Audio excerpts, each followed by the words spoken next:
তারা সুন্নাহ মানতে আপত্তি নাই, তারাবির সুন্নাহ নামাজ পড়তে আপত্তি নাই, কিন্তু আল্লাহর রাসূল 27টি যুদ্ধ করেছেন, নিজ হাতে তরবারি নিয়ে নিজের দান মুবারক শহীদ হয়েছে। তায়েফের রাস্তায় রক্ত ঝরেছে, উহুদের ময়দান রক্তে রঞ্জিত হয়েছে। আল্লাহর রাসূল সাল্লাল্লাহু আলাইহি ওয়াসাল্লাম নিজের জন্মভূমি মাতৃভূমি মক্কায় টিকতে পারেন নাই, হিজরত করে মদিনায় আসতে হয়েছে। এই শক্ত শক্ত সুন্নাতগুলো মানতে রাজি নেই এমন আল্লাহর ওলি সাতক্ষীরায় একটাও নেই। এনে আছে, সাতক্ষীরায় আছে, এই সদরেই আছে, এই মাহফিলে আছে। কারা কারা হাত তোলে?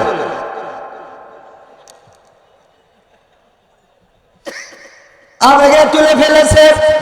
হুজুররা বললেই হাত তোলা লাগবে।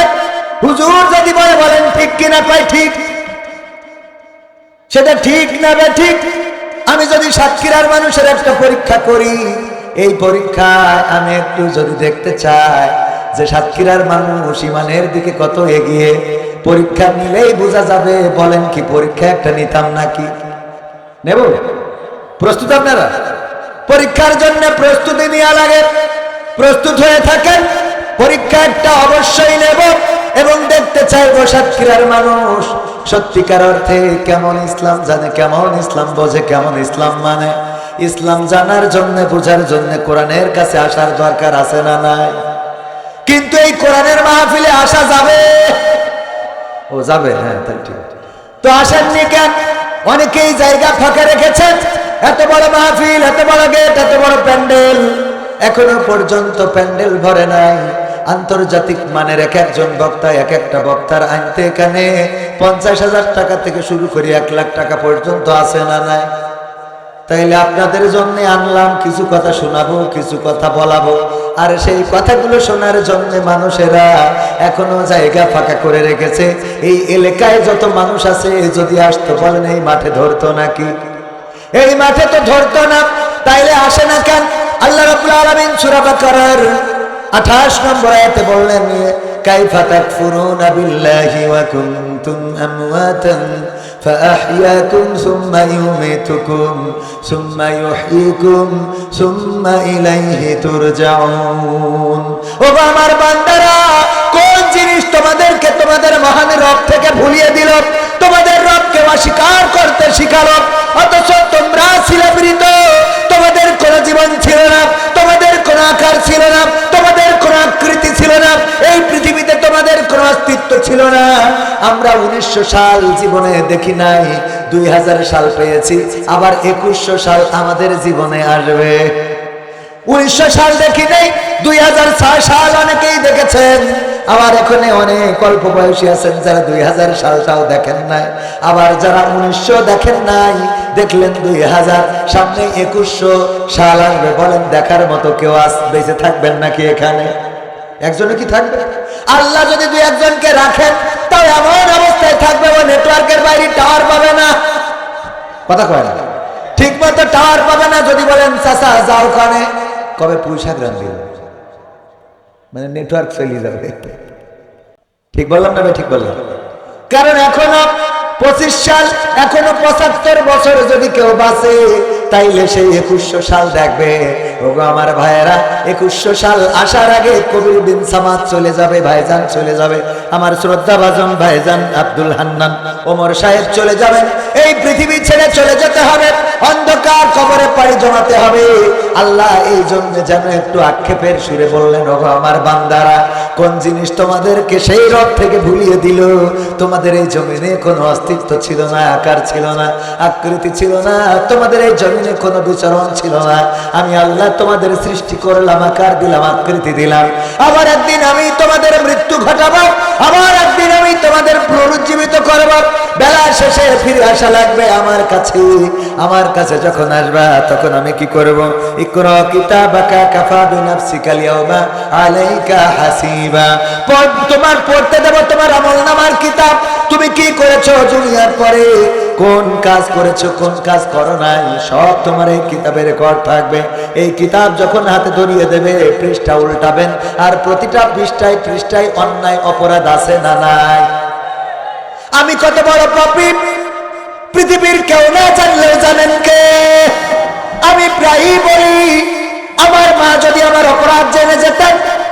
আমার মা ভাত রান্না করে খাওয়াতো না, বলতো এমন কুলাঙ্গার সন্তান তো আমি পেটে ধরি নাই, বেরিয়ে যাও বাড়ি থেকে, তোমারে খাইতে দেব না। এমন অপরাধ আছে, যদি বাবা জেনে যেত বাড়ি থেকে ঘাড় ধাক্কা দিয়ে বের করে দিত। এমন সন্তান খবরদার আমার জমিনে আমার বাড়িতে ঢুকবি না। আমার বন্ধুরা যদি জেনে যেত, বন্ধুরা বলতো দোস্ত তুমি এত খারাপ, তুমি এত নষ্ট, এটা তো জানতাম না। আমার স্ত্রী যদি জেনে যেত আমার সাথে ঘর কন্যা করতো না। আমার সন্তানেরা যদি জেনে যেত আমাকে আব্বা বলে ডাকতো না। এমনকি যদি আপনারা জেনে যেতেন এই স্টেজে বসে আমাকে কথা বলতে দিতেন না। এমন নষ্ট হুজুর, এমন গুনাহ, এমন পাপ। আর এই কবির বিন সামাদ আমাদের সামনে আঙুল নাচিয়ে কথা বলে। আমার গুনার যদি দুর্গন্ধ থাকতো, আমার ওমর ভাই চেয়ারটা সরিয়ে নিতেন, ভাইজান চেয়ারটা সরিয়ে নিত। আরে এমন গুনাহ হুজুর করেছে, দুর্গন্ধের জ্বালায় বাঁচা যায় না। কত গুনাহ করলাম পৃথিবীর কেউ জানে না, জানেন আল্লাহ। পরকালের ময়দানে যেদিন আমলের খাতাটা ধরিয়ে দেবে, আল্লাহ কি বলবো, কি বলবো, কি জবাব দেবো, এই চিন্তায় তো পেরেছেন। যেই গুনার খবর মা জানলে ভাত রান্না করে খাওয়াতো না, স্ত্রী জানলে সংসার করতো না, সন্তান জানলে আব্বা বলে ডাকতো না, এমন গুনার খবর জানেন আল্লাহ। আজকে যদি মারা যায় কাল কি নিয়ে দাঁড়াবো আল্লাহর দরবারে? কি আমল আছে রে? ফজরের নামাজ কয়জনের আদায় হয়েছে? আদায় করলেও কয়জন জামাতে পড়লাম? সকালবেলা কোরআনটা পড়ে কয়জন দিনের শুরুটা করেছেন? কয়টা ভালো কাজ করেছেন আজকে এই দিনের মধ্যে? রাত্রে ঘুমানোর সময় কি একটু আত্মসমালোচনা করেন? আহারে আল্লাহ, তুমি একটা দিন দিলা, খাইলাম, পড়লাম, এত কিছু খাওয়াইলা, এই বাড়িতে আইলাম, কত কি খাওয়াইলো, ইলিশ মাছ, ট্যাংরা মাছ, শোল মাছ, বোয়াল মাছ, তরকারি, গোশত, কত আদর, কত আপ্যায়ন, কত যত্ন, এত কিছু যে রিজিকে লিখলা আল্লাহ, তোমার তো শুকরিয়া আদায় করলাম না। আল্লাহ ওই দিন কিতাব ধরাই দেবে, যেই কিতাবে কোনো কাজ এড়াবে না, সব লেখা থাকবে। কবির বিন সামাদ কোন রাতে কোথায় কি করেছে, কোন দিনে কোথায় কি করেছে, সব লেখা থাকবে। ওই পরকালের ময়দানে হিসাব গ্রহণ করার জন্য আমরাই যথেষ্ট হয়ে যাব। ওগো সাতক্ষীরাবাসী, ওগো ভাদুরিয়াবাসী, বারুখালীবাসী, আজকের এই মাহফিল, কোরআনের মাহফিল প্রতি বছর হয়। কত বছর? 25তম। প্রথম বছর যারা এসেছিল অনেকেই আজকে কবর দেশের বাসিন্দা। ওরা ওখান থেকে যদি ওয়াজ শুনতেও পায়, তাও এই মাহফিলে এসে বসার সৌভাগ্য তাদের আর হবে না। আর আল্লাহ যদি না শোনায় শুনতেও পাবে না। এই বছর যারা এসেছেন, আগামী বছর কার জানাজা কবে হয়ে যাবে, আমার আপনার ডানে বামে সামনে পিছনে যারা আছে, কেউ কারো খবর পাবো না, বলেন ঠিক কিনা?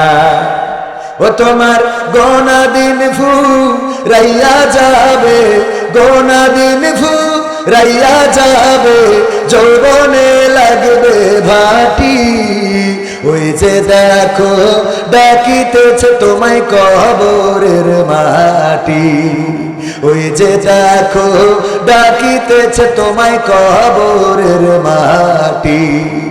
সন্ধ্যার আগে যেদিন ডুবিবে বেলা, এক পলকে ভেঙে যাবে তোমার রঙেরই মেলা। সন্ধ্যার আগে যেদিন ডুবিবে বেলা, এক পলকে ভেঙে যাবে তোমার রঙেরই মেলা। কার দিবা তুমি জোরে ধমক, কার দিবা তুমি জোরে ধমক, কার মাথায় ভাঙবা লাঠি, ওই যে দেখো ডাকিতেছে তোমায় কবরের মাটি, ওই যে দেখো ডাকিতেছে তোমায় কবরের মাটি। খবর পেয়ে আসবে আত্মীয় স্বজন, তোমারই চার পাশে বসে তারা করিবে ক্রন্দন। খবর পেয়ে আসবে আত্মীয় স্বজন, তোমারই চার পাশে বসে তারা করিবে ক্রন্দন।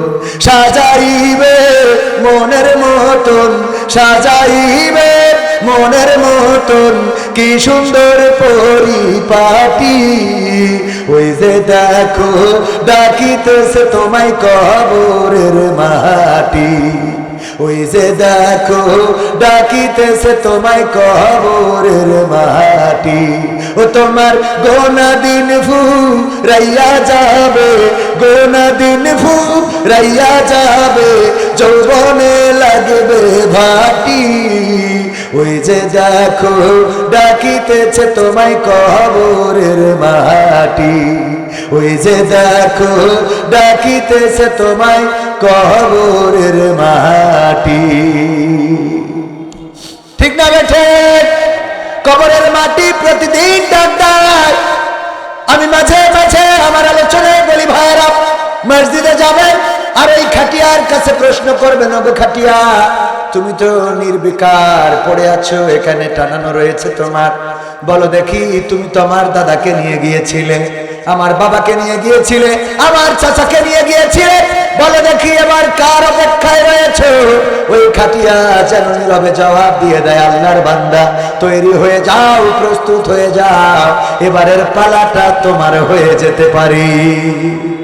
গোরস্থানে যাবেন, গোরস্থানে যে কবরের মাটির কাছে প্রশ্ন করবেন, ওগো কবরের মাটি বলো দেখি তোমার মধ্যে এখন কার ঘর তৈরি করা হবে? তোমার মধ্যে তোমার দাদার ঘর আছে, আমার বাবার ঘর, চাচার ঘর, গ্রামবাসীদের ঘর আছে, এবার তোমার মধ্যে কার ঘর তৈরি করা হবে? কবর যেন ডাক দিয়ে বলে, আল্লাহর বান্দা তৈরি হয়ে যাও, এবারের ঘরটা তোমার জন্য নির্মাণ হয়ে যেতে পারে। বাঁশবাগানে যাবেন, বাঁশের কাছে প্রশ্ন ছুড়ে দেবেন, ওগো বাঁশ তুমি কার গোরস্থানের সাথী হবা, কার কবরের সাথী হবা? বাঁশ যেন ডাক দিয়ে বলে, আল্লাহর বান্দা তৈরি হও, এবারের সঙ্গী আমি তোমার হয়ে যেতে পারি।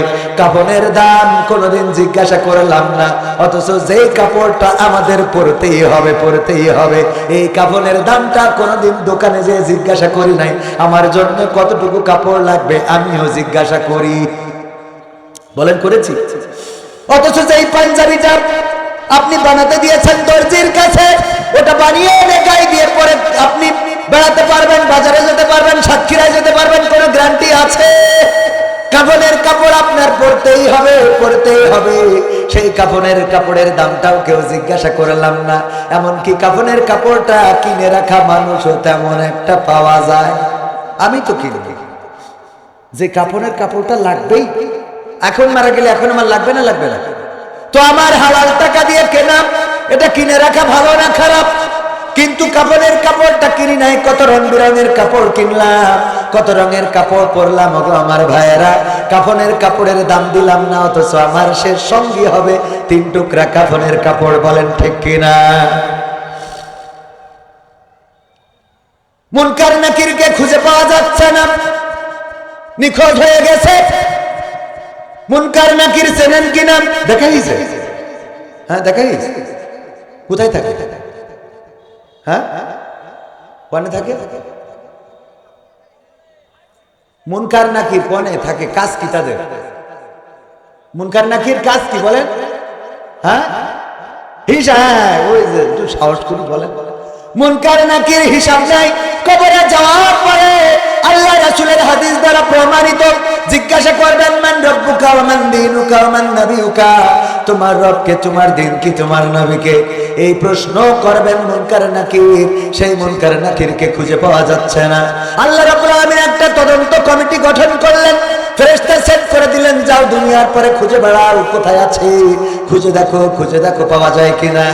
খুঁজতে খুঁজতে খুঁজতে খুঁজতে তারা পেয়ে গেল আব্দুল কাদের জিলানী রাহমাতুল্লাহ আলাইহির কবরের মধ্যে মুনকার নাকিরকে হাত এরকম পিছনে দিয়ে মুড়াদে বাঁধে রেখে দিয়েছে। এইটা দেখার পরে ফেরেশতারা চলে গেল আল্লাহর কাছে, যেয়ে বলল, আল্লাহ তোমার মুনকার নাকিরকে পাওয়া গেছে, আছে তো আব্দুল কাদের জিলানী নামক একজনের কবরে বাধা রয়েছে। আল্লাহ বললেন, শোনো নাই কেন বাধা রয়েছে? না শুনি নাই, যাও শুনে এসো কেন বাধা, আর বাধার এই কোন অপরাধে বেঁধে রেখেছে, আর কি করলে ছেড়ে দেবে, এটা জিজ্ঞাসা করবা।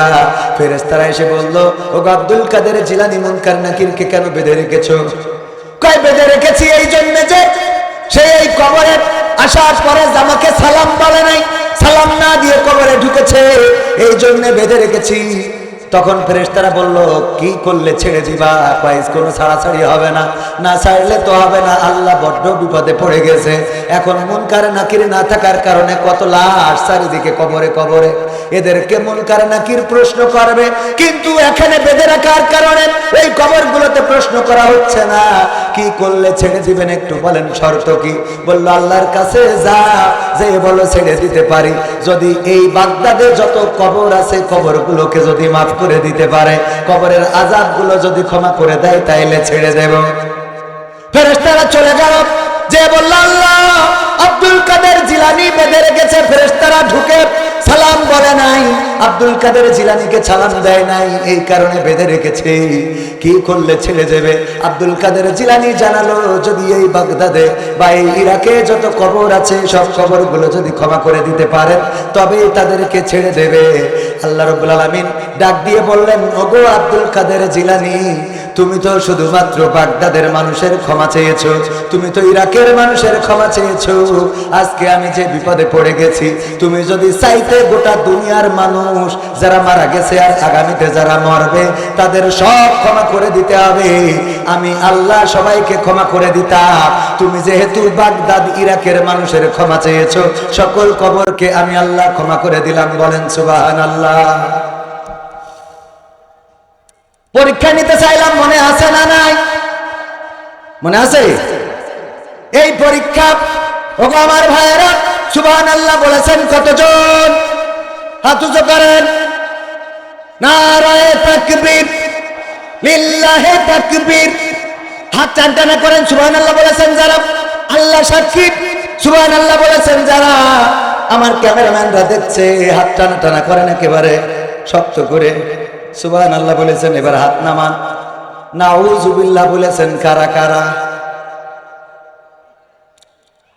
সাতক্ষীরা ইসলামের উর্বর ভূমি, স্টেজে একজন আর সামনে এই মাত্র কয়েকজন। অষ্টা বলিলাম পরীক্ষা নেব, দেখবো কারা পাশ করে। আব্দুল কাদের জিলানী আল্লাহর বিপদে ফেলে দেবে, এই ক্ষমতা আছে নাকি?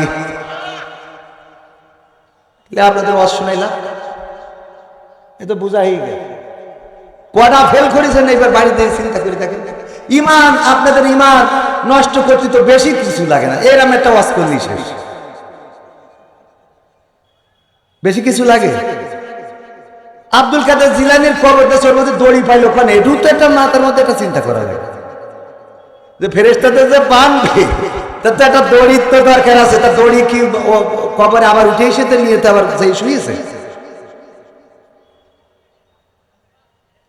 যাদের এতটুকু কমন সেন্স নাই, তারা ইমান বাঁচাবেন কি করে?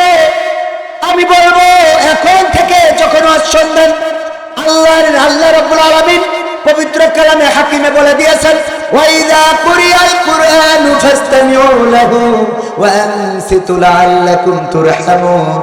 যখন তোমাদের সামনে কোরআন পড়া হবে, তখন তোমরা চুপ থাকবে এবং হৃদয়ের কান দিয়ে শুনবে, যাতে করে তোমাদের উপরে আল্লাহর রহমত বর্ষণ হতে পারে।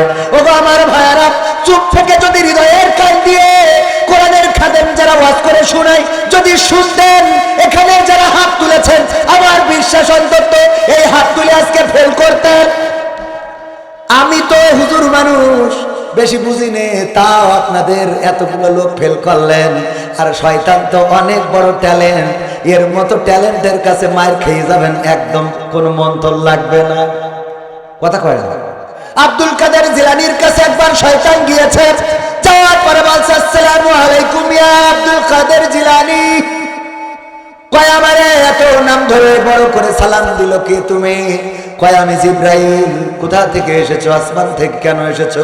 আল্লাহ পাঠিয়েছেন। কেন পাঠিয়েছেন? ওগো আব্দুল কাদের জিলানী, আপনার ইবাদতের পরে আল্লাহ এতটাই সন্তুষ্ট হয়েছেন যে আমি জিব্রাইলকে দিয়ে পাঠিয়ে দিয়ে জানিয়ে দিয়েছেন যে আপনি আল্লাহর কাছে অনেক উপরে চলে গিয়েছেন। আল্লাহ রাব্বুল আলামিন এই সুসংবাদ দেওয়ার জন্য আমি জিব্রাইলকে আপনার কাছে পাঠিয়েছে। জিব্রাইল এই কথা শুনে আব্দুল কাদের জিলানী রাহমাতুল্লাহ আলাইহি বগল বাজাইছে। না বাজায় নাই, আমাদের এখনকার পীররা যদি এরকম শয়তানি বলে যে আব্দুল কাদের জিলানী না কোনো পীর সাহেব, ও তো বলবে কালকে জিবরাইল আসিল, ও তো একেবারে ওলিয়া উলিয়া ছাড়াই চলে যাবে, শেখ হাসিনার উপরে উঠে যাবে। ঠিক না বেঠে? আব্দুল কাদের জিলানী বলল, আমারে ভূগোল বুঝাইতে আইসো না, আমারে ভূগোল বুঝাবা না, কারণ আমারও পৃথিবীর জ্ঞান কিছু আছে। আল্লাহর নবী যেদিন পৃথিবী থেকে বিদায় নিয়েছেন, বিশ্ব নবী মুহাম্মদ সাল্লাল্লাহু আলাইহি ওয়াসাল্লাম, ওই দিন ফেরেশতা জিবরাইল চলে গেছে, আর এই জমিনে কিয়ামত পর্যন্ত আসবে। কেমনে আইলা তুমি? কয় আল্লাহ খুশি হয়ে পাঠাইস। কয় আমার বুঝা শেষ, তুই যে শয়তান। কথা কয় না। শুধু এই না, আর একটা শয়তান চিনার ঘটনা বলি। আমরা হজে যাই পাথর ছুড়ি, কয় জায়গায়? ওখানে এখন একটা শয়তান বানাই রেখেছে, আমরা যে ছুড়ি। ও অসুবিধা নেই, বক্তা পাগল অভাব নেই। বক্তা কটা নেবেন আপনারা? কালকে আসছে আল্লামা তারেক মনোয়ার, হযরত মাওলানা মোস্তফা মাহবুবুল আলম সাহেব। দেখেন, মোস্তফা মাহবুবুল আলমও প্রধান বক্তা হয় প্রায় জায়গায়, এখানে দ্বিতীয় বক্তা। তার মানে মাহফিলটা কত বড়। এ আমার যুবকেরা অবশ্য না, তোমাকে পা মা লাগবে না? হ্যাঁ, সেই থেকে দাঁড়ায় রয়েছে। আমার জন্য বসার দরকার নেই, প্রধান বক্তা আসলে বসবা, শুনো, কারণ উনি অনেক সম্মানিত মানুষ। আমার জন্য না বসলে কোনো অসুবিধা হবে না, ছোট মানুষ। আমাদের আফসারি হুজুরের কাছে জিজ্ঞেস করতেছে, হুজুর প্রজেক্টরে কি হুজুরদের ওয়াজ দেখা যাবে? তো আচ্ছা, আর ওয়াজ দেখলে কোনো অসুবিধা নাই, কিন্তু আজারির মতো চেহারা বালা হইলে দেখা যাইত না। আজারির মতো চেহারা বালা হইলে এর ওয়াজ মহিলারা দেখতে আসতো না, কারণ হাতে চেহারা ভালো, ওর প্রতি প্রেম চাইলে তৈব। কিন্তু আজ চেহারা ভালো না, আরে প্রজেক্টরে মহিলারা দেখলে কোনো ক্ষতি নাই, বোঝেননি? তো আমার মতো ছোট মানুষের ওয়াজে আপনারা না বসলে কোনো ক্ষতি নাই, কিন্তু যে হুজুর আসছে তার জন্য একটু বসতে হবে। আল্লাহ কবুল করুন, বলেন আমিন। গণতন্ত্র চিনি নাই আমি, জানি না গণতন্ত্র। এই গানটা গাওয়ার কারণে নোয়াখালীতে স্টেজতে পালাইয়ে কন্যাতে আইলাম, সে টাকাও নেওয়ার কথা মন ছিল না। গণতন্ত্র চিনি নাই আমি, জানি না গণতন্ত্র। গণতন্ত্র দেখিনি আমি, শুনেছি গণতন্ত্র। শুনেছিলাম আমি বাংলাদেশে গণতান্ত্রিক রাজা, যখন যারে মনে চেয়েছে ধরে দিয়েছে সাজা। শুনেছিলাম আমি বাংলাদেশে গণতান্ত্রিক রাজা, যখন যারে মনে চেয়েছে ধরে দিয়েছে সাজা। কাউকে দিয়েছে ফাঁসির দণ্ড, রেখেছে আয়না ঘরে, কাউকে আবার লাশ বানিয়ে ভাসিয়েছে সাগরে। কাউকে দিয়েছে ফাঁসির দণ্ড, রেখেছে আয়না ঘরে, কাউকে আবার লাশ বানিয়ে ভাসিয়েছে সাগরে। করেছে এসব কিসের জোরে? ছিল কি দাদার মন্ত্র? কেমন গণতন্ত্র ছিল, কেমন গণতন্ত্র? গণতন্ত্রের আড়ালে ছিল দাদার ষড়যন্ত্র। কেমন গণতন্ত্র ছিল, কেমন গণতন্ত্র? গণতন্ত্রের আড়ালে ছিল মোদির ষড়যন্ত্র। শুনেছি আগে নির্বাচনে লাগতো টাকার নোট, দেখেছি আমরা ভোট করিতে লাগেনি কোন ভোট। ঠিক না বেঠে? এক চাচা গিয়েছেন ভোট দেওয়ার জন্য, যে বলতেছে, বাবাজি আমার নাম্বারটা একটু দেখে দাও, ভোট দেওয়ার জন্য আসলাম। বলতেছে, চাচা আপনি এই কষ্ট করে আসলেন কেন? কেন আবার ভোট দিতে আসলাম? আবার জিগায়, দুধু খাও, বোঝো না? না আইসি ভোট দিতে। কয় চাচা আপনার ভোট তো দিয়া হয়ে গেছে। এইটা কেমন কথা বললে বাবা? ভোট দিয়া হয়ে গেল কি করে? চাচা তো বলছে, চাচা আপনার তো আসতে দেরি হয়ে গেছে। আমি তো সকালেই রওনা দিলাম। সকালে রওনা দিয়েছেন কখন? বাপু ফজরের নামাজ পড়েই তো রওনা দিছি। কয় আমরা তো সে তাহাজ্জুদ পড়ি কাম শুরু করেছি।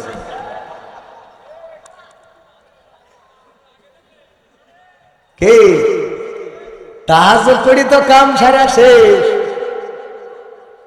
আচ্ছা বাবু তাহলে দিয়া হয়ে গেল, যখন যাই বছর শোনেন, যান ভালো কথা, আমার জন্য শাশির পাঠাইয়েন না। কেন তোমার শাশির ভোটও হইয়াছে? বছর হইয়াছে। হ্যাঁ গো, কত বড় নেমা খারাম গো। আল্লাহ তুমি এই বুড়ির সাথে আমার পরকালে জান্নাতেও রেখো না আল্লাহ। তো বলছে, চাচা শাশির পরে এত রাগ কিসি? রাগ করবো না কেন বাবু? আজ 12টা বছর হইলো মরি কব্বরে শুনেছি। তা তুই এসে ভোটটা দিয়ে গেছিস, তা আমি বুড়ো কেমন করিয়ে বাঁচি তুই একটু খোঁজ নিয়ে যাবি না? ও হাসিনার ভোট দেখিয়ে যাই আবার কব্বরে শুনেছিস। আমি বুড়ো কেমন আছি দেখে গেল না, ওর হাসি নাই ওর সাথে।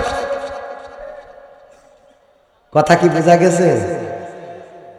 দেখে শুনেছি আগে নির্বাচনে লাগতো টাকার নোট, দেখেছি আমরা ভোট করিতে লাগেনি কোনো ভোট। শুনেছি আগে নির্বাচনে লাগতো টাকার নোট, দেখেছি আমরা ভোট করিতে লাগেনি কোনো ভোট। তাহলে আলহাজ হলো কি করে? বলছে ওই যে আমার কাছ থেকে যারা গাঞ্জা কিনতে বুঝুন, ওরা ওই উপহাস করি আমার আলহাজ ডাকে। তো আমি আসলে আলহাজ না, গেলাম জেল হয়। কথা কি বোঝা গেছে? তো আমি আসলে মুফাসসির না, হলাম মুসাফির। ঠিক আছে তো বাজান? হ্যাঁ, নিজের ছোট করলে কোনো দোষ নেই। ছোট মানুষটা বড় করি লাভ কি?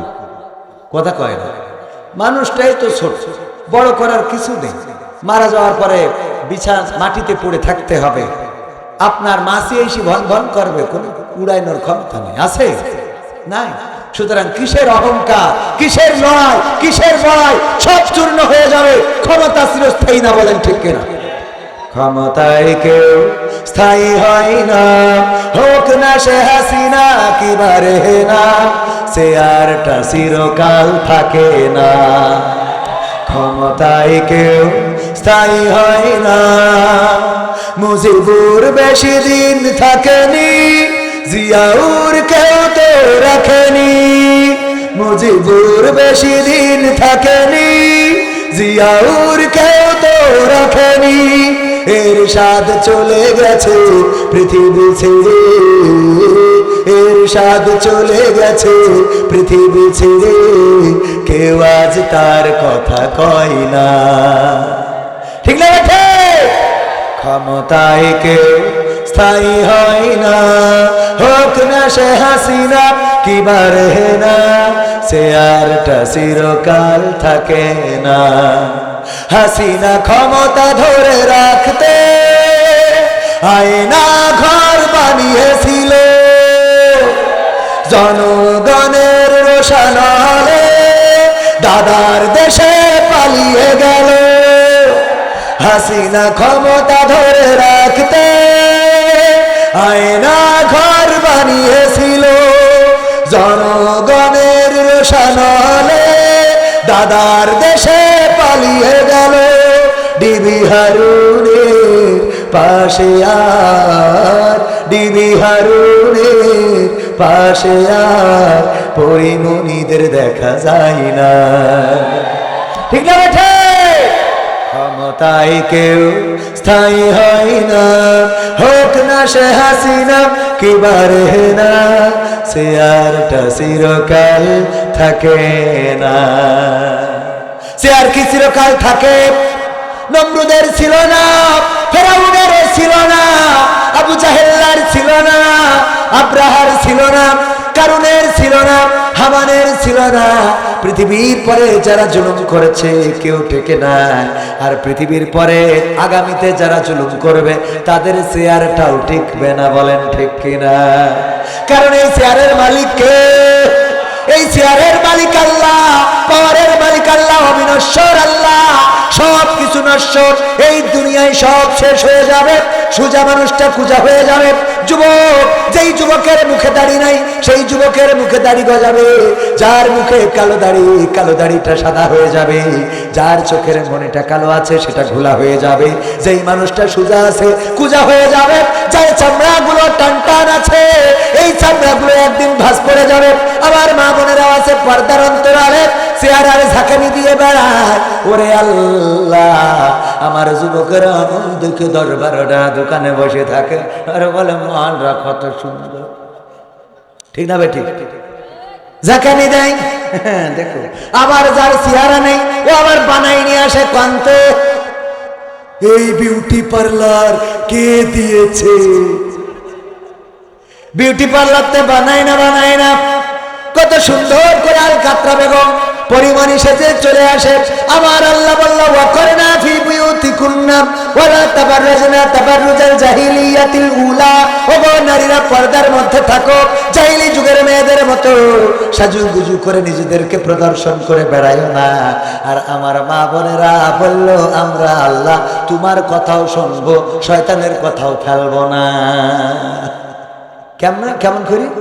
আগে সাজুগুজু করে, মেকআপ মারে, ভুরু পেন দেয়, লিপস্টিক মারে, আবার এমনি তার কাটার বড়া বেড়া দেয়, হ্যাঁ চিকন করি আবার কালো করে, এইগুলো দিয়ে তারপরে উনি বুরখা লাগাইয়ে পার্কে যায়, মন্টু মিয়ার বাগান বাড়ি যায়, রিসোর্টে যায়, ওই যে বাম্বু ক্যাফেতে বাঁশ খাতি যায়, ওখানে যেয়ে আবার খুলে দেয়, বলে দেখো কেমন লাগে আজকে, আসে না নাই? আবার আসার সময় বুরকা পরে আসে, গ্রামের লোক মনে করে তাপসী রাবিয়া একটা ঢুকলো আর বেরোলো, মাঝখানে যাবো জাহান্নামের টিকিট কনফার্ম করি তা জানে না, কথা কই না, আসে না নয়? আসে মানে কি, একজন বিয়ে করার পরে বিউটি পার্লার সাতক্ষীরার মালিকের যে বলছে এই যে নেন আইফোন 16 প্রো ম্যাক্স, আইফোন বলছে আমার জন্য নিয়ে আসেন কেন? বলছে আমার বোর কালকে সাজাই দিয়েছিলেন, আমি খুশি হয়েই দিলাম, তাই বলি আইফোন 16 প্রো ম্যাক্স এটা 2 লাখ টাকার উপরে, কয় অসুবিধা কি, বল তো 10টা না 5টা না একটা, কয় আল্লাহ এরম স্বামীর আরো 3টে বিয়ে হোক। হ্যাঁ খুলেছে, খোলার পরে প্যাকেট খুলে ওর মধ্যে মোবাইল বের করে দেখে কি এর আইফোন 16 প্রো ম্যাক্স, ওর মধ্যে নোকিয়া 1100, তাও বাটন নষ্ট, গাডার মারা, চিরকুটি লিখা রয়েছে, এরকম করে কাগজ লিখে দিয়েছে, এখন কেমন লাগে?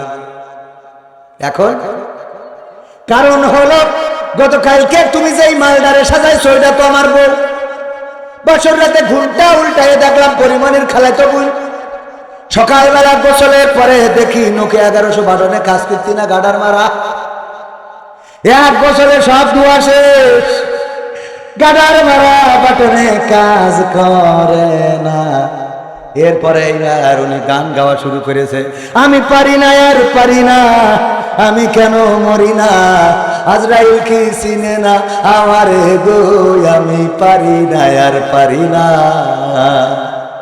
হয়তো 2 দিন আগে মরবো, পরে মরলে কি ক্ষতি, না হয়তো 2 দিন পরে মরবো, আগে মরলে কি ক্ষতি, ওরে এই দুনিয়ার রং তামাশা বুঝলাম না গো এক রতি, ও আমার ঘরের রমণী সে যে কাল নাগিনী, সাতক্ষীরার বিউটি পার্লার আমার বাজাইছে 12টায়, আমি পারি না আর পারি না,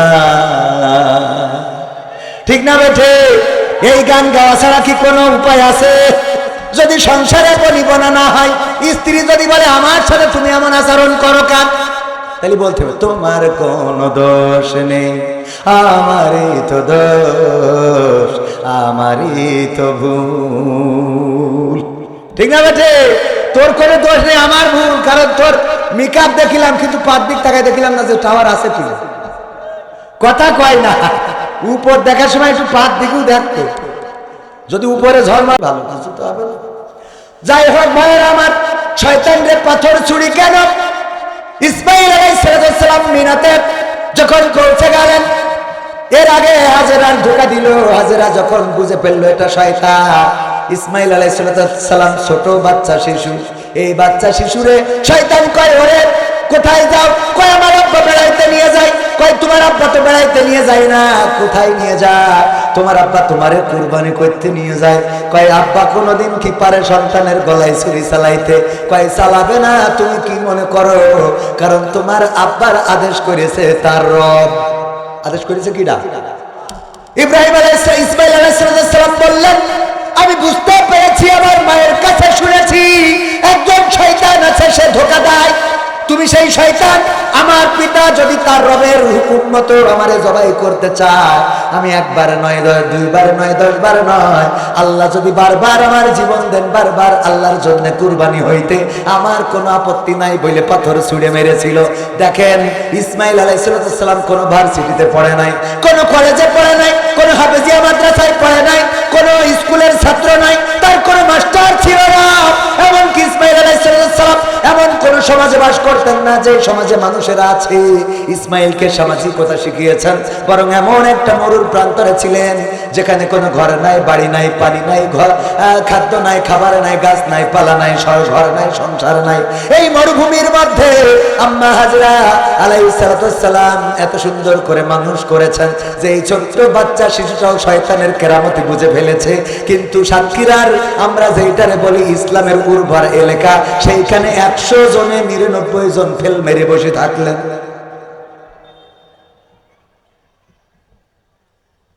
সমাধান খুঁজে খুঁজে ক্লান্ত হয়েছো যারা, সমাধান যদি পেতে চাও, সব পথ গিয়ে ভুলে কোরআন দেখো খুলে, সমাধান যদি নিতে চাও।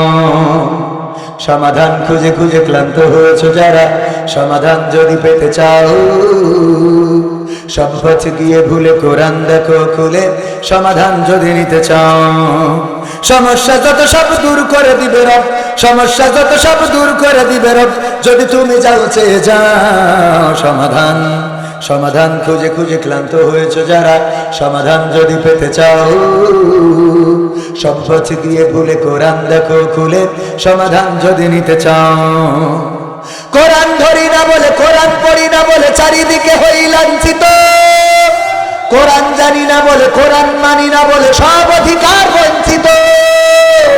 কোরআন ধরি না বলে, কোরআন পড়ি না বলে চারিদিকে হই লাঞ্ছিত, কোরআন জানি না বলে, কোরআন মানি না বলে সব অধিকার বঞ্চিত। মরিচিকার পিছে না ঘুরে মিছে মিছে, মরিচিকার পিছে না ঘুরে মিছে মিছে, কোরআনটা খুলে দেখে না। সমাধান সমাধান খুঁজে খুঁজে ক্লান্ত হয়েছো যারা, সমাধান যদি পেতে চাও, সব পথ গিয়ে ভুলে কোরআন দেখো খুলে, সমাধান যদি নিতে চাও। কোরআনেই বলা আছে কোন পথে চলবে, কোন পথে মিলবে মুক্তি, কোরআনেই লেখা আছে কোন পথে শান্তি, কোন পথে আসবে শক্তি। কোরআনেই বলা আছে কোন পথে চলবে, কোন পথে মিলবে মুক্তি, কোরআনেই লেখা আছে কোন পথে শান্তি, কোন পথে আসবে শক্তি। আরে আর আরে প্রতারিত না হয়ে, আরে আর আলোয় প্রতারিত না হয়ে কোরআনটা খুলে দেখে না। সমাধান সমাধান খুঁজে খুঁজে ক্লান্ত হয়েছো যারা, সমাধান যদি পেতে চাও, সব পথ গিয়ে ভুলে কোরআন দেখো খুলে, সমাধান যদি নিতে চাও। কোরআনেই খুঁজে পাবে সংসার নীতি, আর কি হবে রাষ্ট্রের নীতি, কোরআনের আইন চললে দেশে দূর হবে সব দুর্নীতি। কোরআনেই খুঁজে পাবে সংসার নীতি, আর কি হবে রাষ্ট্রের নীতি, কোরআনের আইন চললে দেশে দূর হবে সব দুর্নীতি। মানবের রচিত মাতে শান্তি খুঁজো না পথে, মানবের রচিত মাতে শান্তি খুঁজো না পথে, কোরআনটা খুলে দেখে না। সমাধান সমাধান খুঁজে খুঁজে ক্লান্ত হয়েছো যারা, সমাধান যদি পেতে চাও, সব পথে গিয়ে ভুলে কোরআন দেখো খুলে, সমাধান যদি নিতে চাও। কোরআনেই বলা আছে কোন পথে পরাজয়, কোন পথে আসবে বিজয়, কোরআন দেখানো পথে চললে মানুষ থাকবে না তার কোনো ভয়। কোরআনেই বলা আছে কোন পথে পরাজয়, কোন পথে আসবে বিজয়, কোরআন দেখানো পথে চললে মানুষ থাকবে না তার কোনো ভয়। দুনিয়া আখিরাতে শান্তি পাবে তাতে, দুনিয়া আখিরাতে শান্তি পাবে তাতে, কোরআনটা বুকে তুলে না। সমাধান সমাধান খুঁজে খুঁজে ক্লান্ত হয়েছো যারা, সমাধান যদি পেতে চাও, সব পথ গিয়ে ভুলে কোরআন দেখো খুলে, সমাধান যদি নিতে চাও। সব সমস্যার সমাধান কোরআনে, সব সমস্যার সমাধান আছে না নাই? আল্লাহ রাব্বুল আলামিন সব সমস্যার সমাধান দিয়ে দিলেন। গতকালকে মাহফিল ছিল সাতক্ষীরা, কলারুয়া এবং সারসার মাঝখানে কোটা নামক গ্রামে। কোটা গ্রামটা এমন জায়গায়, মাদ্রাসা যেটা সেটা কলারুয়ার মধ্যে, আর মাহফিলের মাঠ করেছে যশোর সারসার মধ্যে। তার মানে একসাথে দুই জেলার মানুষের রস শুনাইছি কালকে। হ্যাঁ, একসাথে দুই জেলার মানুষের রস শুনালাম। চিরকুটে এসেছে হুজুর লাইলাতুল ফেব্রুয়ারি উপলক্ষে এক যুবক তার প্রেমিকাকে গিফট করার জন্য ছাগল চুরি করেছে। আল্লাহ এতে কত ফজিলত দান করবে বলেন, সহ্য না করি পারা যায়? হুজুর বলেন দেখি, লাইলাতুল ফেব্রুয়ারিকে কেন্দ্র করে গার্লফ্রেন্ডকে ছাগল চুরি করে বিক্রি করে তার জন্য গিফট কিনেছে, গিফট দেওয়ার জন্য। বলেন হুজুর এতে তার কি হবে? ওগো আমার ভাইয়েরা, তার কি হবে না হবে, যতই বুঝাই যতই হজ করি, কোনো পরিবর্তন তেমন হবে?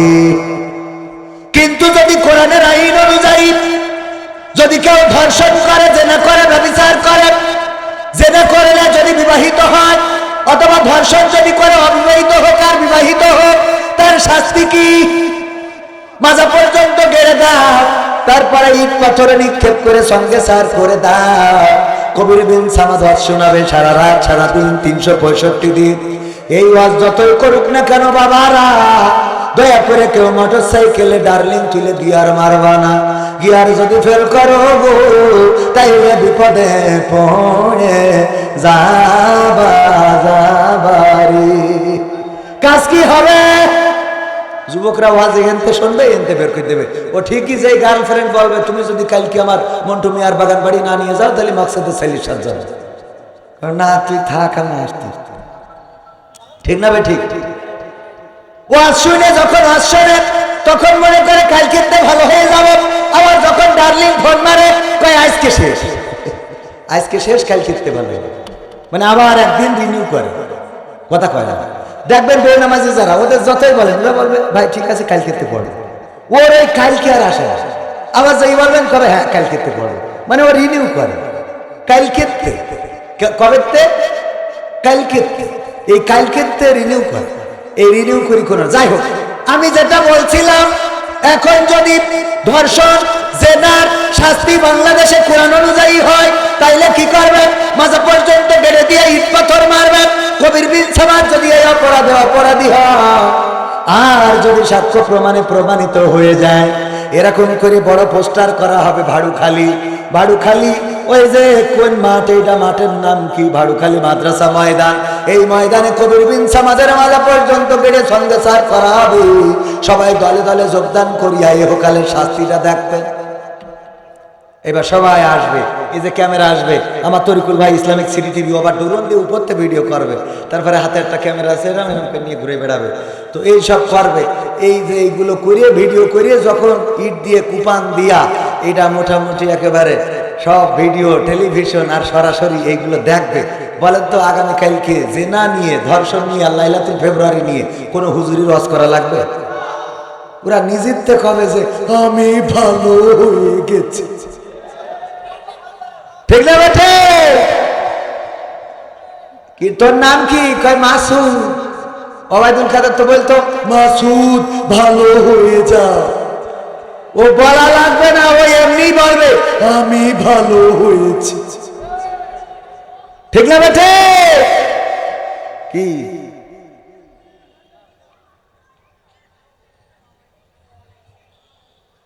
হুজুর আসসালামু আলাইকুম, আপনার কাছে একটা অনুরোধ করছি, একটি সঙ্গীত গাওয়ার জন্য। কোথায় আছে কাদের কাকা? বাবারে তোদের এত দরকার কেন কাদের কাকা? আমরা 16টা বছর রক্ত দিয়ে, জীবন দিয়ে, শহীদ হয়ে, জেল খেটে, ফাঁসিতে ঝুলে, খুন হয়ে, গুম হয়ে যাকে তাড়ালাম, ওদের কয় কোথায় আছে কাদের কাকা? এটা খুঁজতে হবে। তুই কি মানুষ যা আবারও খুঁজে আনতে বলিস? হ্যাঁ, হিসাব পাখি। ও মানে খুঁজে এনে পাঠান টানতে হবে? এটা হবে না, এটা হবে ভাইরা আমার। আসলে আমি তো আকর্ষণ, এখানে কি লেখা? বিশেষ আকর্ষণ। এখন আকর্ষণ মানে মাঝে মাঝে একটু উল্টো পাল্টা বলতেই হয়। প্রায় জায়গায় প্রধান বক্তা হিসাবে এখন দাওয়াত করে, আলহামদুলিল্লাহ। ছোট ছোট মাহফিল, বড় মাহফিল গুলোতে না। আমি বলি আমার নামের আগে তো লেখে মুফাসসিরে কোরআন। আমি কই যে মান সম্মান নিজেদেরও নষ্ট করেছেন, আমারও নষ্ট করেছেন। আমি মুফাসসিরে কোরআন না, আমি হলাম মুসাফিরে কোরআন। কি কোরআন? মুসাফিরে কোরআন। মানে কোরআন আমি সফর করে এসে 2-1টা কোরআনের কথা বলতেছি। মুফাসসির হওয়ার জন্য ন্যূনতম 8টা গুণ থাকা লাগে, তার মধ্যে একটাও আমার না। মানে মুফাসসির লিখে বলি। আমি হলাম ওই সেই একজন চা বেচত, চার দোকানদার। ওর দোকানদার নাম হলো আলহাজের চার দোকান। তা আমাদের এক বক্তা গেছিল, যেই বলছে চেহারা দেখি বলছে তুমি তো হজ করা লোক না, হ্যাঁ তুমি আলহাজ, এই দোকান কার? তা বলছে আমার। তা বলছে তোমার দোকান আলহাজের চার দোকান কোনটা? কয় এইটাই। তো এইটাই তুমি তো হজ করো নি, কত সালে করিস? কয় না হুজুর আমি হজ করিনি। তাহলে আলহাজের চার দোকান হয় কি করি? বলছে হুজুর মনে কিছু করবেন না, আসলে আলহাজ না আমি হলাম জেল হজ। কি হজ? জেল হজ কি করি? তাহলে আলহাজ হলো কেন? বলছে হুজুর আর বললেন না সে কথা, আমি গাঞ্জার ব্যবসা করতাম। কের ব্যবসা? গাঞ্জার ব্যবসা করতাম, তো পুলিশই ধরে নিয়ে গেছিল। ও মা, আমি জেলে যেই দেখি ওর মধ্যে একমাত্র আমি ভালো মানুষ, আর বাকি সব এই যে মাওলানা খালেদ, তারপরে এটিএম আজহারুল ইসলাম, ওবায়দুল আব্দুল কাদের মোল্লা, আলী হাসান, মোহাম্মদ মুজাহিদ, মতিউর রহমান নিজামী, দেলোয়ার হোসেন সাইদি, আমির হামজা, মামুনুল হক, রফিকুল ইসলাম মাদানী, সব অপরাধী খালি আমি ছাড়া।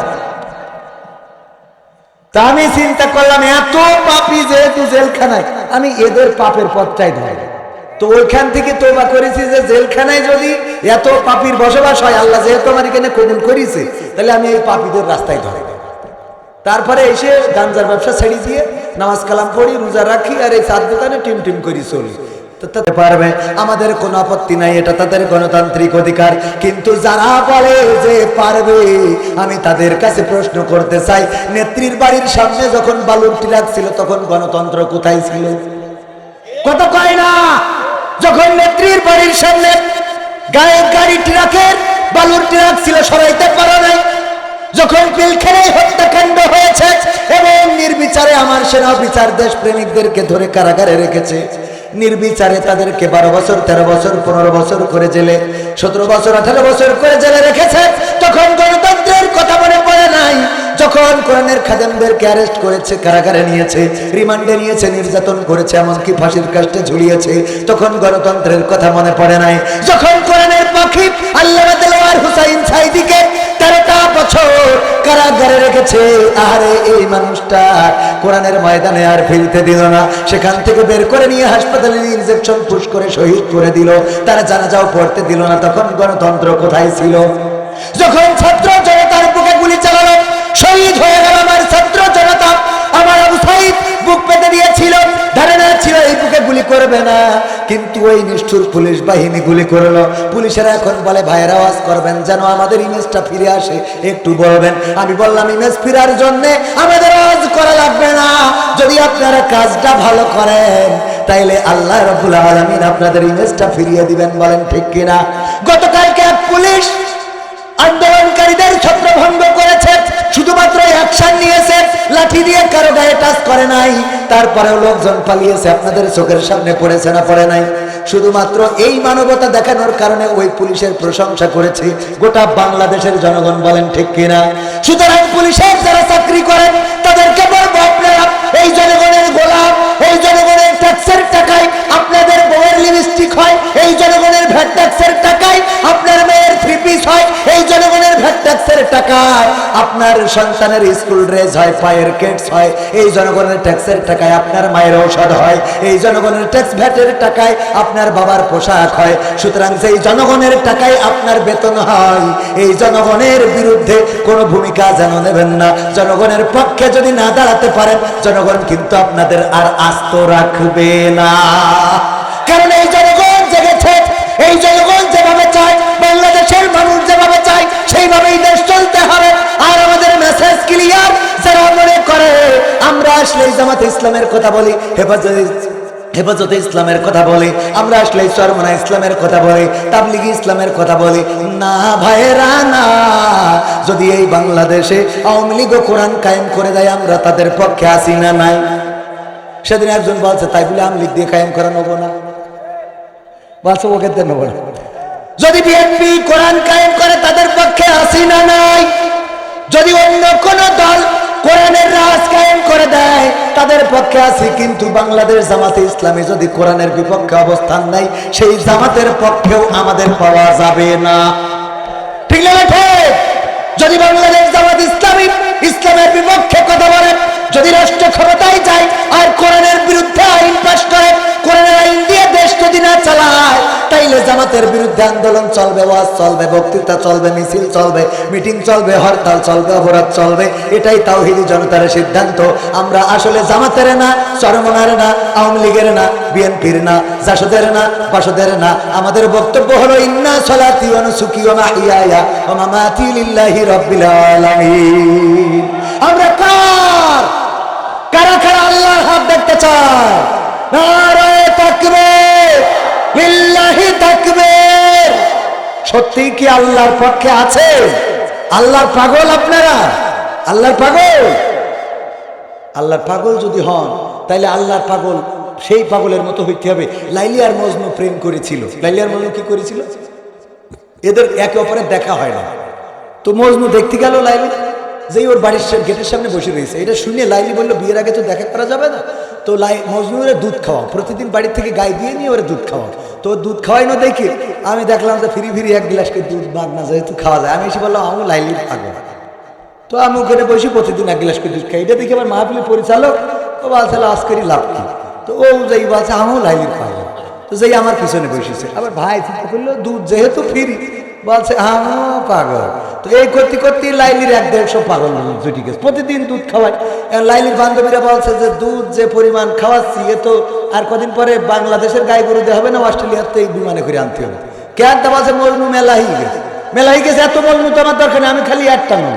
কই একটাতে এই তো মেলা, সব কয় আপনার পাগল। কয় এর মধ্যে একটা খাঁটি আছে, তুমি খুঁজে বের করো। বান্ধবী কয় আমার এত বেরেনে ধরে না, আপনি বলেন কি দেখি করতাম। কয় শোনো আজকে গিলাস নিয়ে যাবা, খালি খালি গিলাস নিয়ে যাবা, আর একটা ছুরি নিয়ে যাবা, নিয়ে যে বলবা লাইলির মজনু যারা, লাইলির পাগল যারা, তারা এই লাইলি বলিছে 1 গিলাস রক্ত দেওয়ার জন্য। কি দেওয়ার জন্য?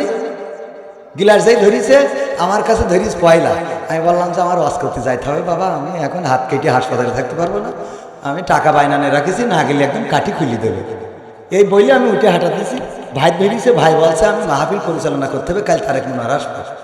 আমার দেওয়া হবে না, ওনার ধরিছে, বলছে আমি মাহফিলের অতিথি, আমি অতিথি। আমাদের চাষার ধরিছে, চাষা বলছে বুড়ো বয়সে আমি যদি রক্ত দিই তাহলে আর ওই রক্ত শুনে এখানে মরে যাবো, কবর পর্যন্ত যাওয়া হবে না। তো এইভাবে সব মজনু এক এক করে কেটে গেছে, খালি বাকি আছে মেনডা। কোনটা? ওর কাছে যাই গিলাস ধরিছে, বলছে লাইলি তো রক্ত চাইছে, বলছে গিলাস ধরো, ভৈরি পাঠাই দিয়েছে। বোঝা গেছে তো? তাহলে আসল মজনু চিনা গেছে তো? তো আমরা সবাই আল্লাহর পাগল না? কথা কয় না? মাঝে মাঝে রক্ত লাগলে বোঝা যায় যে পাগল আছে কি না। বলবেন যে আমার ধান কাটতে যাতে হবে, হ্যাঁ। কেউ কেউ আমার বউ বলিস কি, বউ বলিস যে আল্লাহ নবী বউর খুশি রাখতে হবে, তা বউ বলিস আজকে বাড়িতে বেরোবা না। তা আমি আল্লাহ নবীর হাদিস মিলে খুশি রাখার জন্য আজকে যাবো না। শুনি ওরে হাদিস আল্লাহ আছে না? আপনারা কি এরাম না ওই অরিজিনালটা? আল্লাহর পাগল অরিজিনালটা, অরিজিনাল খারা খারা হাত উঁচু করেন, সব অরিজিনাল। আল্লাহ আমিও তো হাত উঁচু করিস, আমিও অরিজিনাল, এই আমিও অরিজিনাল। তো তাহলে রক্ত দিয়া লাগবে তো, দেখি তাড়াতাড়ি। এখনো গান শুনবো, তা সে রক্ত দিয়ে নি একটু। হ্যাঁ বাবারে একটু লাইন, এই যে ওয়াজের লাইনটা তো বুঝতে হবে পাগল। আমি আজকে বিশেষ বক্তা না। হ্যাঁ তাহলে আল্লাহ বললো ইয়া আইয়ুহাল্লাযীনা আমানু, 200 কেন, অন্তত 500 টাকা না দিলে হয়? নাউজুবিল্লাহ, এতে রক্ত হইলে এই 200 যখন এই যেটাও থাক, এই যখন ফেরত যাওয়ার দরকার নেই। এই হইল আসল যারা ও ছেলে দিলে এর তো তোকে পরীক্ষা নিয়ে এক পরীক্ষায় ফেল করেছিস, এই পরীক্ষায় ফেল করলি বলে তোরা মানে আগে তো পরীক্ষায় ফেল করি জাহান নামে যাচ্ছিলি, আর এখন ফেল করলি জাহান নামে জায়গা হবে না। কোয়ানে তা আমি তো পারবে। তাইলে আসল মজনু যারা, তারা এই কোরআনের মাহফিল মাদ্রাসা হাফেজে কোরআন পড়ে, এই মাহফিল মাদ্রাসা এবং হাফেজে কোরআনদের জন্য একটু পকেটের থেকে কিছু রক্ত খরচ করতে ছিল না, সততা নিষ্ঠা বিচারের ছিল না মান, সংসদে বুঝি তাই শোনা যেত মমতাজের গান, বিরোধী দল নেই, ওটা ছিল ডিজিটাল ষড়যন্ত্র। কেমন গণতন্ত্র ছিল, কেমন গণতন্ত্র, গণতন্ত্রের আড়ালে ছিল রয়ের ষড়যন্ত্র। কেমন গণতন্ত্র ছিল, কেমন গণতন্ত্র, গণতন্ত্রের আড়ালে ছিল মোদির ষড়যন্ত্র। নায়েবে রাসূল কোরআনের পাখি বলতো মানুষ যারে, 13টি বছর সেই মানুষের রেখেছিল কারাগারে। নায়েবে রাসূল কোরআনের পাখি বলতো মানুষ যারে, 13টি বছর সেই মানুষের রেখেছিল কারাগারে। দিনের কথা বলতে গেলে করতো গ্রেফতার, ইসলামী বই কোরআন হাদিস করতো যে উদ্ধার। ইসলামের কথা বলতে গেলেই করতো গ্রেফতার, ইসলামী বই কোরআন হাদিস করতো যে উদ্ধার। এসবে নাকি থাকতো লেখা নাশকতার মন্ত্র, কেমন গণতন্ত্র ছিল, কেমন গণতন্ত্র, গণতন্ত্রের আড়ালে ছিল দাদার ষড়যন্ত্র। কেমন গণতন্ত্র ছিল, কেমন গণতন্ত্র, গণতন্ত্রের আড়ালে ছিল মোদির ষড়যন্ত্র। ঠিক না বেঠে? আর এই বাংলাদেশ কেন ষড়যন্ত্র দিয়ে পরিচালিত হবে না? এই বাংলাদেশ কেমন করে চলবে বাংলাদেশের জনগণ ঠিক করবে। আর দাদার দেশের প্রেসক্রিপশনে এই দেশ চলবে না। আমেরিকায় যেয়ে যতই গ্যাটিস মারো, যতই কাটি করো গো, ডোনাল্ড ট্রাম্প কিন্তু মুখের পরে বলে দিয়েছে যে আমার থেকে তো তুমি ভালো জানো বাংলাদেশে আমাদের কোনো ভূমিকা ছিল না, বরং জনগণ তারা সিদ্ধান্ত নিয়েছে আর তার বিনিময়ে স্বৈরাচার পালিয়েছে। ঠিক না বেঠে? ওখানে ধর্ণা দিয়ে লাভ নাই। ওখানে আমার আওয়ামী লীগের ভাইয়েরা যে মিছিল করতেছে, we support Modi, we support Modi, মোদিজি মোদিজি মোদিজি মোদি। আব্বা জাতির পিতা আর একটা বানা, একটা বানায় তো ভাত হয়নি, আর একটা বানা মোদিজি মোদিজি। শয়তান। এইগুলোর রাষ্ট্রদ্রোহিতার মামলা দিয়ে সব জানানো লাগবে। কারণ এই দেশে তুই শেখ হাসিনা আসা নাই, খালেদা জিয়া আসা, তুই মোদিজি মোদিজি করিস কেন? কথা কয় না। আমি ভুল বললাম না? ঠিক, হ্যাঁ না, আমি মনে করছি ভুল বলি, ভুল বললু ভুল, তাই কি কথা যা আগে বলেছি এখন বলছি, বরং এখন আরো রাজনীতির কথা কইতেছি কেন? এখন রাজনীতির কথা কই লাভ? যা বলার দরকার ছিল সেই পর্যন্ত বলেছি। অনেকেই বললো শেখ হাসিনা পালাই গেছে, আপনি একটা ফোন কল করেন। কলাম যে ক্ষমতায় থাকতে যার কাছে করিনি, চলে গেছে, এখন করেন। ঠিক আছে না? না চলে গেছে, তার বললে লাভ কি? সে তো আমাদের দেশে কত উন্নয়ন শিখাই, ঠিক আছে। আমার দাদার দেশে সাংবাদিক বলতেছে, দাদা জানেন আমাদের দেশে পেঁয়াজ বিক্রি হচ্ছে না, বড্ড কষ্টে আছি দাদা। আগে ভোমরা দিয়ে অনেক পেঁয়াজ রপ্তানি করতাম দাদা, এখন তো পেঁয়াজ বাংলাদেশ নিচ্ছে না, বাংলাদেশে দিচ্ছে না, আমরা 3 টাকা দরে বেচতে পারছি না। আমি বললাম পেঁয়াজ আমাকে লাগবে না, কারণ আমাদের নেত্রী পেঁয়াজ ছাড়া রান্না শিখাইয়ে তারপর ওই পাশে গেছে। পেঁয়াজ ছাড়া রান্না আমরা জানি, তুই দিলিও কি না দিলি কথা কয় না। এত উপকার করতে গিয়ে মোদি তুমি গরু দুবা না, অসুবিধা নেই, আমরা কাঁঠাল খাবো, কাঁঠাল দিয়ে গোস্ত বানাবো, সব আমাদের ঠিক করা আছে। খেজুর দুবা না, রোজার মাস, অসুবিধা নেই, পেয়ারা দিয়ে আর বলে দিয়ে খাই। হ্যাঁ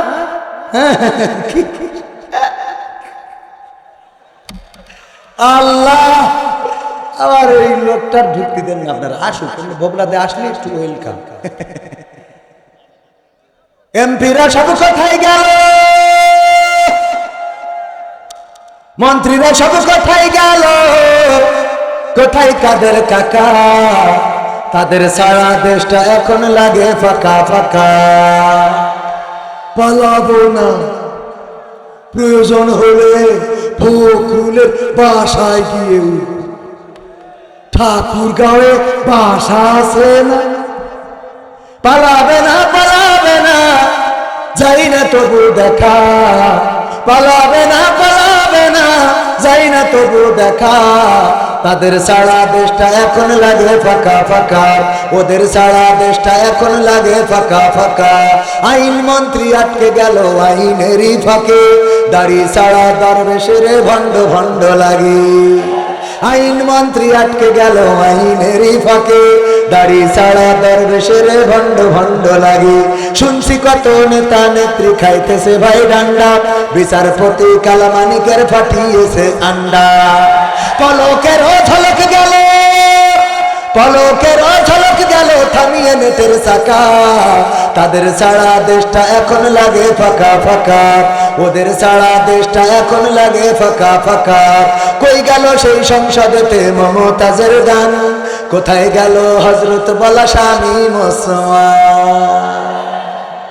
ঠিক না বেঠে? খেলা হবে।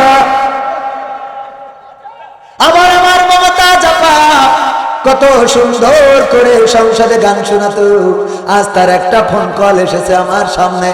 একটা ফোন রেকর্ড ভাইরাল হয়েছে, বলল যে আমরা নেতা, আমরা নেত্রীরা, আমাদের দিকে নেতারা বাঁকা চোখে তাকাতো, আমাদের শরীরে হাত দিত, সুন্দরী সুন্দরী নারীদেরকে ব্যবহার করত, যে যত নিজেকে উজাড় করে দিতে পারত রে তার দাম তত বেশি ছিল। এমনকি তাদের এত অপরাধ, এত গুনাহ, এত অন্যায় যে আল্লাহ গজব দিয়ে তাদের পাঠাই দিয়েছে। ওগো মমতাজ তুমি বুঝলে কিন্তু বেলা শেষ হওয়ার পরে রে। ঠিক না বেঠে? আমার স্বামী ওসমানও বুঝেছে। ওই আমেরিকায় যেয়ে ডয়েছে ভেলে না কার জানো সাক্ষাৎকার দিয়েছে, ওই যে খালিদ নাকি একটা সাংবাদিক আছে, কিরা জানো, মহিউদ্দিন খালিদ, হ্যাঁ খালেদ মহিউদ্দিন, খালেদ মহিউদ্দিনের কাছে সাক্ষাৎকার দিয়েছে। আবার সংসদে যখন থাকে বলল যে বঙ্গবন্ধুর বাপ যেদিন বঙ্গবন্ধুকে হত্যা করলো ওই দিন আমরা বন্দুক নিয়ে বেরোইলাম, কত গল্প শোনালো, আর বঙ্গবন্ধুর বাড়িতে হামলা করে ভেঙে ফেললো। জাতির জনক যারা ভেঙেছে ওদের সন্তানরা একটাও সামনে যেয়ে দাঁড়ায় নাই। তাহলে ওরা জাতির পিতা কি ভেঙেছে? আমাদের ইব্রাহিম আলাইহিস সালামের যদি কেউ অপমান করে আমরা মানবো? রাজপথে দাঁড়াবো না দাঁড়াবো না?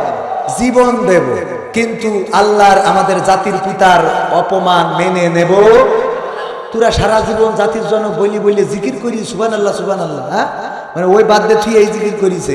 এই জিকির করা লোকগুলো যদি একটু জাতির ধানমন্ডি, তাও তো আমি অন্তত শান্তি পেতাম যে এই বাড়িটা রক্ষা করেছিস। কথা কয় না? আর সাত দোকানে বসে বুড়ি টানে আর বলে আপা ঢোকবে, শয়তান কথা। হ্যাঁ, আবার বাতাস ফেরবে, বাতাস ফেরবে তো ঠিক আছে, তা তুই কলি যে আমরা যদি দাঁড়াই আমরা মুইতে দিলি বানের পানির মতো ভেসে যাবে। তা তোর বানের পানির মতো ভাষার দরকার নেই। আমাদের কারেন্ট যখন থাকে না ওই ডিপির গুড়া একটুকু নিতে একটা একদিকে জমি ভিজো দিই, তোর মেশিনে কত পানি আস দেখ। লিকসার দেওয়ার সময় আন্দাজ খুঁজে পাই। এইসব লিকসার দিয়ে নেত্রীর পথ, নেত্রীর বুঝাইছে যে আমরা আসি, ভয় নেই, আমরা মুইতে দিলেও ডুবে যাবে। নেত্রী মনে করলে অসুবিধা নেই, তাহলে ওরা মেশিন খাটাবে, মেশিন করলে করলে ও পাশে চলে যাবে। ঠিক না বেঠে?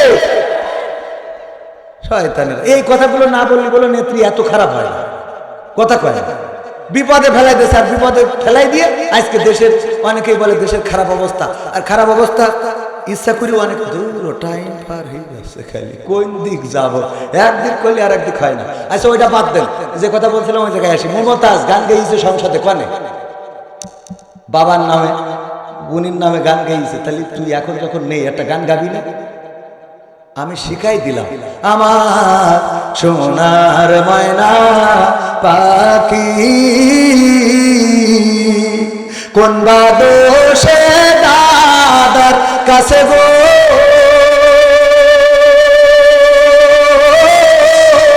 আমরা দেশে কেমনে থাকি রে আমার কলজের ময়না পাখি। এরম গাওয়ার দরকার আছে না? গেয়ে তে বলছে আমাদের হাতায় তো শরীর ঠিক তো এই তোর এইসব বলা তবে তুই এই গানটা গা, তাহলে বসবো তুমি ইমানদার, তুমি খেলেও গে, এখন আবার বলো গায়ে হাতায় তো, তাকে তো বলতে শুনে কথা কয় না। আল্লাহ মাফ করো, এখন গান গাচ্ছে না, তা না একটু গাছ কি গাচ্ছে বলো। আমার দরদি আগে জানলে তোর ভাঙা নৌকায় চড়তাম না, ভাঙা নৌকায় চড়তাম না, এই বিপদে পড়তাম না, ভাঙা নৌকায় চড়তাম না, এই বিপদে পড়তাম না। ওরে বর্ডারে খাইলাম ধরা, বিসিটাও তো পাইলাম না।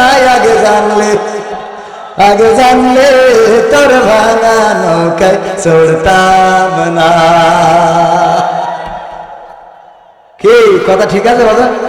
কই গেল সেই সংসদেতে মমতাজের গান, কোথায় গেল হযরত বলা স্বামী ওসমান, ইনু মেনন দীপু মনি আছে কারাগারে, বাপ করিলেও পাপ কখনো ছাড়ে কি আর তারে।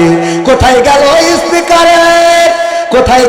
স্পিকারের দৃষ্টি আঁকা বাঁকা, তাদের ছাড়া দেশটা এখন লাগে ফাঁকা ফাঁকা, ওদের ছাড়া দেশটা এখন লাগে ফাঁকা ফাঁকা। কোথায় গেল আরাফাত আর ব্যারিস্টার সুমন, কথা বলার সময় তারা করেনি হজম। মুরগি কবির খাইছে ধরা, জাফর কোথায় আছে? গোপনে কি সেও গেল মোদি দাদুর কাছে? কোথায় গেল এ সালামের, কোথায় গেল এ সালামের কারি কারি টাকা? তাদের সারা দেশটা এখন লাগে ফাঁকা। লাগে না, লাগে না, ফাঁকা ফাঁকা কেন লাগে? কারণ আমার ভাইজান একটা মোবাইল কিনে দিয়েছিল, স্ত্রী শখ করেছিল যে আমার একটা মোবাইল আইফোন কিনে দিবা। উনি অনেক কষ্ট করে, না নিজেরই তো আইফোন নেই, তাহলে রেডমি, হ্যাঁ রেডমি ফোন কিনে দিবা। অনেক কষ্ট করে একটা রেডমি ফোন স্ত্রীর কিনে দিয়েছে। ওই যেদিন কিনে দিয়েছে টেলিভিশন খাটাইয়েছে, দেখে টেলিভিশনে বলতেছে এই মোবাইল কে দিয়েছে? শেখ হাসিনা সরকার দিয়েছে। বলছে এই ফোন আমি চালাবো না। তুমি করো বিএনপি, তুমি আওয়ামী লীগের শেখ হাসিনার ফোন আমার এনে দিলে কেন? বলেন তো সংসারে অশান্তি হয়ে গেল, ঠিক না বেটে? যাই হোক ভাইয়ের আমার, আওয়ামী লীগ এই দেশে রাজনীতি করবে, বিএনপি করবে, জামাত করবে, হেফাজত করবে, জাসদ বাসদ সবাই করতে পারবে, কিন্তু জনগণের পরে জুলুম করা যাবে না, অন্যায় অবিচার করা যাবে না, খুন করা যাবে না, গুম করা যাবে না। ধানমন্ডি 32 নম্বরের বাড়িটা যখন ভেঙেছে আমাদের কলিজায় লেগেছে, অনেকের কলিজায় আগুন জ্বলেছে, কলিজা ছারখার হয়ে গেছে। কিন্তু সাতক্ষীরায় যখন বুলডোজার দিয়ে ইসলামী আন্দোলনের নেতাকর্মীদের বাড়িগুলো গুড়িয়ে দেওয়া হয়েছিল, তখন তাদের কলিজার মধ্যে কোনো কথা বলে নাই। বলেন এরা সত্যিকার অর্থে মানবতার পক্ষে না মানবতার দুশমন? মানবতার পক্ষে যদি হইতে তাইলে আবার সাতক্ষীরায় আমার ইসলামী আন্দোলনের নেতাকর্মীদের বাড়িগুলো ভেঙে গুড়িয়ে দেওয়া হলো, তখন তোমার মানবতা কোথায় ছিল? অনেকে আবার বলে এই দেশে আওয়ামী লীগ বা অন্য যারা পালিয়ে গিয়েছে তারা রাজনীতি করতে